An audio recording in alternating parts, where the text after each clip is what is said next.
Olha aí, pessoal, tô aqui sentado no tripé e tô esperando a água ferver, fazer um miojo. A fogueira tá todo vapor,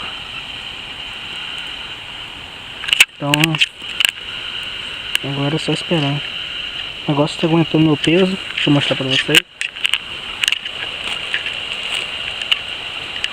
como é que ficou. Ficou legal. Esse maior dava até pra fazer uma cama.